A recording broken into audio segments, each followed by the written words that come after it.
Pass பண்ணியிருந்தாலும் உங்களுக்கு வந்து அரசு பள்ளிகளில் ஆசிரியர் ஆகணும் அப்படின்னா நியமன தேர்வுங்கிற ஒரு எக்ஸாமை எழுதினா மட்டும்தான் போஸ்டிங் வந்து உங்களுக்கு கிடைக்கும்னாங்க.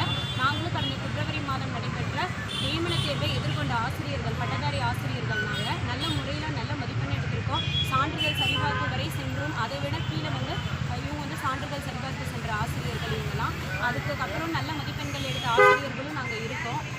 அரசாங்கம் வந்து 3192 அப்படிங்கிற குறைவான ஆசிரியர் பணியிடங்களை வந்து அறிவித்துள்ளது வந்து கடந்த 11 ஆண்டுகளாக ஆசிரியர் பணிக்காக நாங்கள் காத்திருக்கக்கூடிய அனைவருக்கும் பெருத்த ஏமாற்றத்தை அளித்துள்ளது.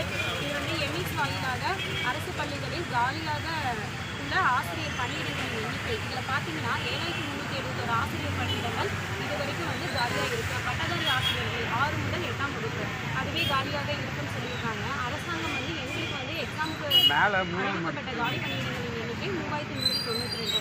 இன்னும் காலி பணியிடங்களை அதிகரித்து எங்களுக்கு பணி வாய்ப்பு கொடுக்கறது மூலிமா அரசு பள்ளிகளில் தொடர்ந்து தற்காலிக ஆசிரியர் பணி நிரப்பிட்டு இருக்காங்க. அதுவும் வந்து கொஞ்சம் குறையும். மாணவர்களுக்கு தரமான ஆசிரியர்கள் நல்ல கல்வியை கொடுக்குற மூலமா மாணவ சமுதாயம் வந்து கண்டிப்பாக மேன்மையிடும். தற்காலிக ஆசிரியர்களை தொடர்ந்து நியமிச்சிருக்கிறதுனால மாணவர்களுடைய கல்வித்தரம் பாதிப்படைகிறதுக்கு வாய்ப்புகள் அதிகம். ஏன்னா நாங்கள் கட்டாயம் அது தமிழ் மொழி தகுதி தேர்வு, அது இல்லாமல் ஆசிரியர் தகுதி தேர்வு, நியமன தேர்வு